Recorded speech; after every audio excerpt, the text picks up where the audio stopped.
Good morning सुयोग. तुला ती गोष्ट सांगतो मी आता. ॲक्च्युली ती टाईप केलेलं फॉर्मॅटमध्ये नाही आहे, त्याच्यामुळे मी तुला आता तोंडाने सांगतो. तू ती ऐक, तुझे इनपुट त्याच्यात तू टाक आणि त्याच्यात ती हिंदीमध्ये बघूया आपण कशी करूया. मी पण केली आहे हिंदीमध्ये, तू तुझ्या आधी ऐकव, मग मी माझ्या ऐकवतो, मग आपण एकमेकांचं काहीतरी कंबाईन करूया. गोष्ट अशी आहे, गोष्ट आहे सात्विकतेच्या बाबतीत, प्युरिटीच्या बाबतीत. एक गाव आहे, 20-25 खेड्यांचं एक गाव. त्या गावाचं वैशिष्ट्य असं आहे की गावातला प्रत्येक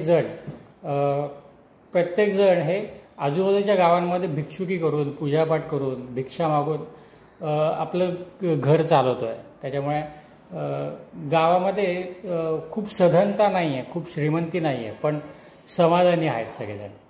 असं ते गाव आहे. त्या गावाचं अजून एक वैशिष्ट्य म्हणजे गावातल्या प्रत्येक घरामध्ये एक अग्निकुंड आहे. अग्निकुंडामध्ये महत्त्वाचं की ते अग्निकुंड कधीही विजता कामा नये, धगधगत राहिलं पाहिजे, सतत ते अग्निकुंड धगधगत राहिलं पाहिजे. आता गावातल्या प्रत्येक घरामध्ये असलेलं हे अग्निकुंड खूप पिढ्यानपिढ्यांपासूनचं आहे. खूप पिढ्यांपासून सगळ्यांनी खूप मनोभावे, भक्तिभावाने ते जपलेलं आहे. त्याचं संरक्षण केलेलं आहे, त्याचं संवर्धन केलेलं आहे, त्याची काळजी घेतलेली. त्या अग्निकुंडाच्या रूपाने गावातल्या प्रत्येक घरामध्ये खूप मोठी पुण्याची पुंजी जमा केलेली आहे, असं ते गाव आहे. गावाचं खूप नावलौकिकसुद्धा आहे, खूप लांबून, कारण की गावातले प्रत्येकजण आजूबाजूच्या गावांमध्ये पूजापाठ करण्यासाठी जातो. त्याच्यामुळे त्या गावाचं खूप नावलौकिक आहे. खूप लांबून लोक येत असतात सतत, काय पूजा सांगायचे, हे ते काही म्हणजे इतर सगळे भिक्षुकीची संबंधित जी काही कामं असतात त्यासाठी खूप लांबून लोक त्यांच्याकडे येत असतात गावामध्ये. असं ते गाव आहे. तर आता गोष्ट अशी आहे की याच गावातलं एक घर आहे. घरामध्ये पंडितजी आणि त्यांची बायको असे दोघंच जण राहत आहेत. त्यांच्याही घरामध्ये एक अग्निकुंड आहे. अग्निकुंडात त्यांचंही ते खूप पिढ्यांपासून ते अग्निकुंड त्यांच्याकडे आहे. ते लोक त्याची खूप मनोभावे पूजा करतायत, जपवणूक करतायत. भले त्यांचंही घर असं सर्वसाधारण आहे, कुडाचं घर आहे, साधं मातीने सारवलेलं कुडाचं घर आहे. त्यांच्यात देवघर आहे, देवघरात देव आहेत, अग्निकुंड आहे, असं सगळं आहे. वेळ आहे रात्रीची, साधारण 8-9 वाजले, 9-9:30 वाजले. जेवणं झालेली आहेत आणि जेवण झाल्यानंतर ते लोक जेवण झाल्यानंतर एक अशी गप्पा मारतायत.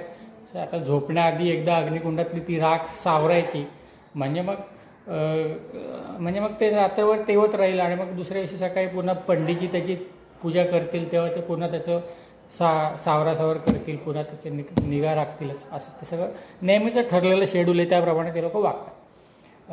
आजही असंच रात्रीचे जेवणं झालीत. पंडितजी आणि पंडितजीची पत्नी म्हणजे ते दोघंजण देवघरामध्ये आहेत. पत्नी ती राख सावरते, एकीकडे त्यांच्या गप्पा चालू आहेत की हे झालं ते झालं, आज बाजूच्याकडे हे झालं, त्यांच्याकडे पोरगं झालं, याचं लग्न ठरलं आहे, असं तसं वगैरे. पंडितजी त्यांचं काहीतरी सांगताय, त्यांच्याकडे पूजेला गेलेलो, त्यांनी असं केलं तसं केलं वगैरे, ते चालू आहे. पंडितजींची पत्नी एक पान खाते, एकीकडे बोलती आणि एकीकडे राख सावरते, असं ते सगळं चालू आहे. हे सगळं करता पंडितजीच्या पत्नीच्या तोंडून थुंकी उडते आणि ती त्या अग्निकुंडामध्ये पडते. थोडंसं चरचरतं. पत्नी एकदम हे होते, अरे बापरे असं काय झालं होतं. बघते वरती, पंडितजींचं काही लक्ष नसतं. पंडितजी त्यांच्यासाठी पान बनवण्यामध्ये व्यस्त असतात, तर त्यांचं काही लक्ष नसतं. पत्नीसुद्धा ते गोष्ट इग्नोर करून टाकते की ठीक आहे, झालं काहीतरी, असं नाही काय असं फार काही होत नाही, त्यामुळे ती पण इग्नोर करते. दोघेही झोपून जातात. दुसऱ्या दिवशी सकाळी पंडितजी जेव्हा नेहमीच्या रुटीनप्रमाणे जी ती अग्निकुंडातली राख सावरायला जातात, राख सावरतात, पूजा करत असतात, ती राख सावरता पंडितजींच्या लक्षात येतं की अग्निकुंडामध्ये राखे व्यतिरिक्त काहीतरी असा जड पदार्थ आहे, वस्तू आहे काहीतरी. म्हणजे त्या आणखी नीट सावरतात तेव्हा त्यांच्या लक्षात येतं की अरे काहीतरी धातूचा तुकडा त्या राखेमध्ये पडलेला आहे. ते आता अग्निकुंडामध्ये धातूचा तुकडा येण्याचं काहीच कारण नाही, तरी पण कुठून तरी पडला असेल बाबा असं म्हणते. ते काढतात, तो तुकडा बाहेर काढतात, बघतात, नीट निरखून बघतात, तर तो सोन्याचा तुकडा आहे. असा एवढूसा सोन्याचा तुकडा त्यांना तो मिळतो त्या अग्निकुंडामध्ये. बघतात अग्निकुंड नीट इकडून तिकडून निरखून, कुठे काय खूप जुनं अग्निकुंड आहे, काय सोन्याचा लेप बीप कुठे दिलेला असेल काय माहिती ना, म्हणून नीट बघतात कुठेही सोनं अग्निकुंडामध्ये येण्याचं काहीच कारण नसतं. पत्नीला बोलवतात, अगं ऐकलंस का, हे बघ काय अग्निकुंडामध्ये सोन्याचा तुकडा आपल्याला सापडलेला आहे. पत्नी येते, बघते. पत्नीच्या लगेच लक्षात येतं की काहीतरी घडलं होतं बरं, आपल्याकडून काहीतरी चूक घडली होती, असं काहीतरी झालं होतं, म्हणून कदाचित हे असं काहीतरी विपरीत घडलं असेल.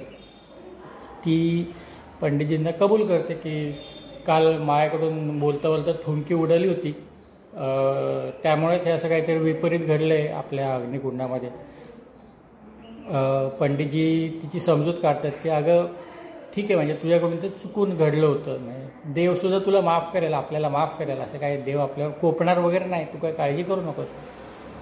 ते तिची समजूत काढतात. तो सोन्याचा तुकडा सापडलेला असतो तो पत्नीच्या हातात देतात आणि पंडितजी आपले त्यांच्या दिनक्रमाला निघून जातात.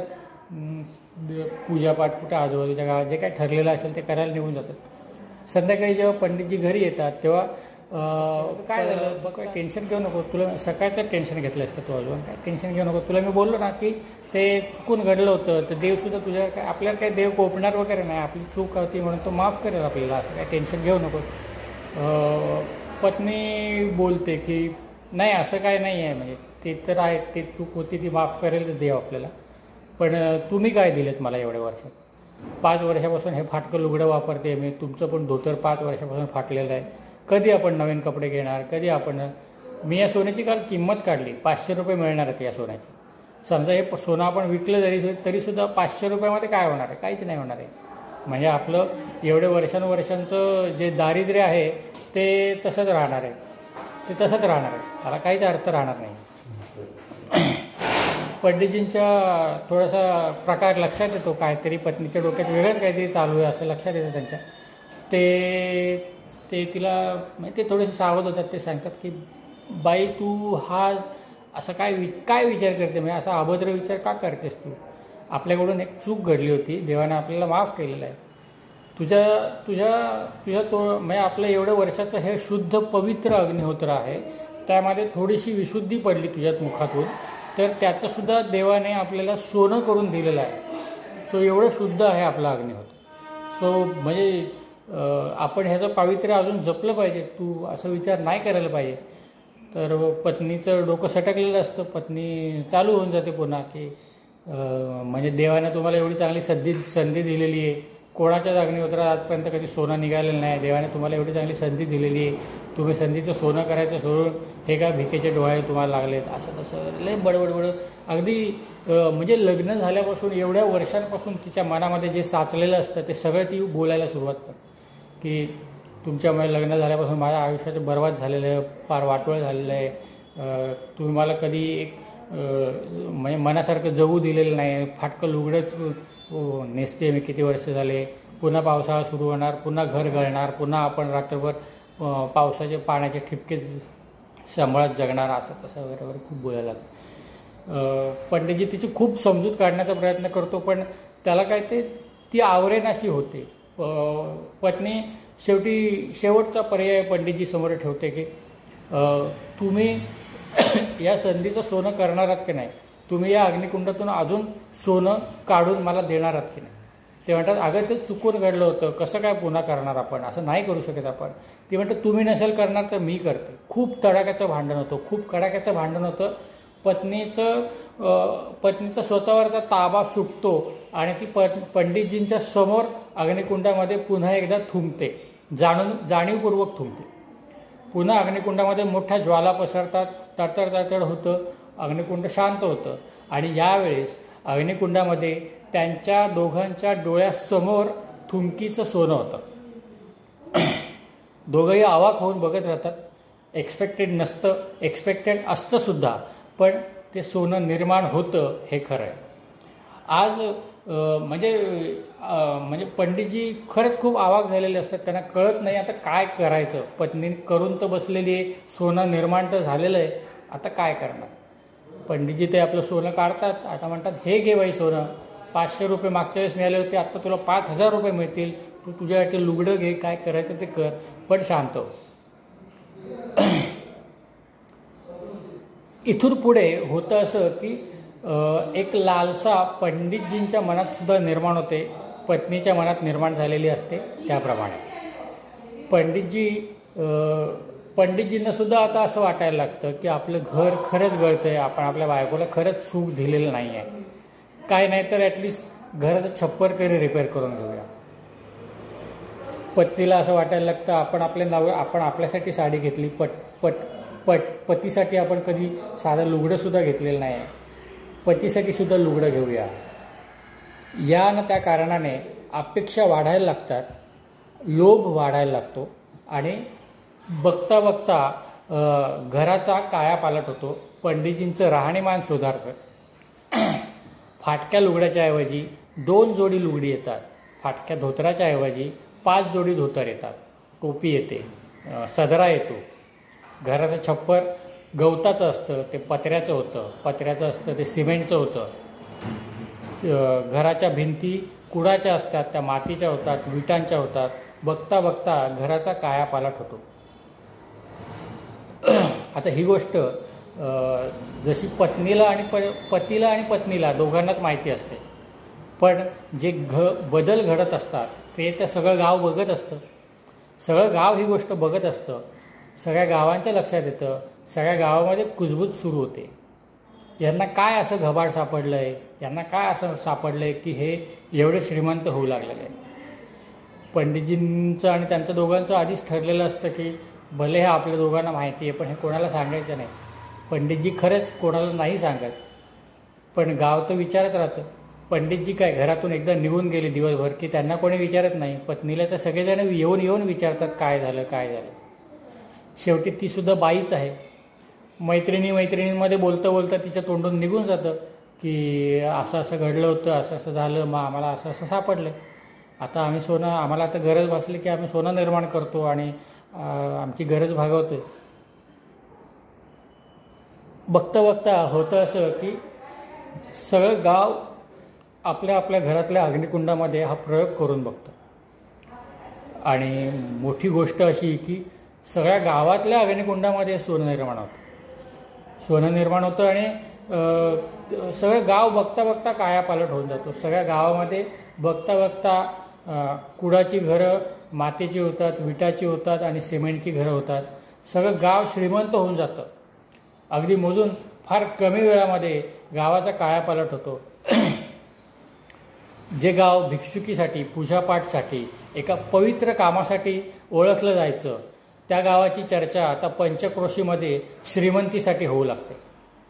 ते गाव ज्या गावामध्ये लोक मुहूर्त काढण्यासाठी यायचे त्या गावामध्ये लोक आता कर्ज घेण्यासाठी येऊ लागले.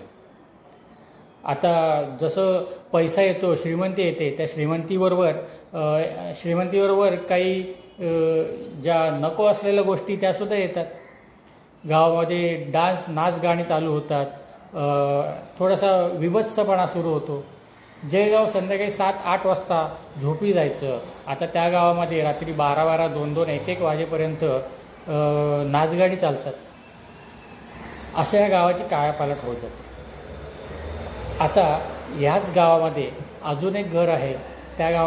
त्या घरामध्ये सुद्धा एक पती पत्नी राहतात. दोघंही समविचारी आहेत, सात्विक विचाराचे आहेत. ते दोघंही मनापासून समविचाराने आणि एकमताने ठरवतात की काहीही झालं तरी आपण आपल्या घरातल्या या अग्निकुंडामध्ये असा कुठलाही प्रयोग करायचा नाही. आपण आपल्या अग्निकुंडाचं पवित्र अबाधित ठेवायचं, राखून ठेवायचं, सांभाळून ठेवायचं. हे दोघं खूप मनोभावे आपल्या अग्निकुंडाची पवित्रता जपत असतात, मनापासून त्याची सेवा करत असतात. सगळं गाव पलटून जातं. यांचं झोपडं मात्र तसंच राहतं, यांचं लुगडं मात्र तसंच राहतं, यांचं धोतर मात्र फाटकंच राहतं. सगळं गाव आडून आता यांच्याविषयी चर्चा करायला लागतं की हे दोघं जण अजूनही श्रीमंत का झालेले नाहीत. सगळं गाव श्रीमंत झालं, हे दोघं जण का अजून श्रीमंत झालेले नाहीत. कदाचित यांचं अग्निकुंडच पवित्र नसेल. यांनी सुद्धा हा प्रयोग करून बघितला असेल, यांच्या अग्निकुंडातून सोनं निघालंच नसेल. सगळं गाव आडून या दोघांना टोमणे मारायला सुरुवात करतं. यांचं जगणं असहाय्य करून टाकतं. दोघंही खूप त्रस्त होतात, खूप त्रासतात, पण ते ठरवतात त्यांनी ठरवलेलं असतं की आपण अग्निकुंडाचं पवित्र आवाजीत ठेवायचं, ते भ्रष्ट करायचं नाही. आता होणारा त्रास इतका पराकोटीला जातो की दोघांचं या गावामध्ये राहणं असहाय्य होऊन जातं. ते दोघंही ठरवतात की या गावामध्ये खरंच आता पावित्र्य राहिलं आहे का, नाही राहिलेलं आहे. सगळं गावातलं पवित्र नष्ट झालेलं आहे, पावित्र्य नष्ट झालेलं आहे. या गावामध्ये आपलं राहणंसुद्धा असहाय्य झालेलं आहे. सो आपण हे गाव आता सोडून जाऊया. दोघंही ठरवतात ते गाव सोडून जायचं. दोघंही जायला निघतात.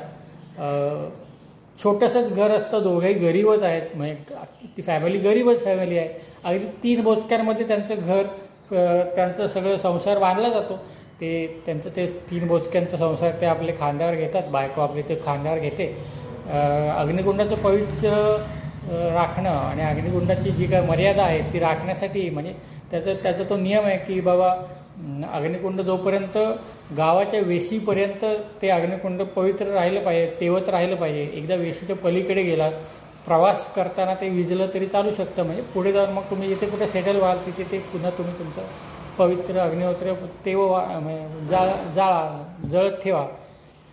सो या एका सर्वसाधारण अग्निकुंडातल्या या नियमानुसार, अग्निहोत्राच्या या नियमानुसार ते एका वाटीमध्ये तो नवरा आपला ते थोडेसे काय त्याला म्हणतात ते ज्वाला घेतो, राख काय त्याला म्हणतात ते निखारे घेतो एका वाटीमध्ये, आणि तो निखारा घेऊन तो बिचारा पुढे चाललेला आहे. ती 3 बोचक्यांचा त्यांचा तो संसार खांद्यावर घेऊन ते दोघं जण आता ते गाव सोडून निघालेले. गावाची वेस अशी थोडी टेकाडावरती आहे, म्हणजे जरा डोंगर आहे, डोंगरावरती एक झाड आहे.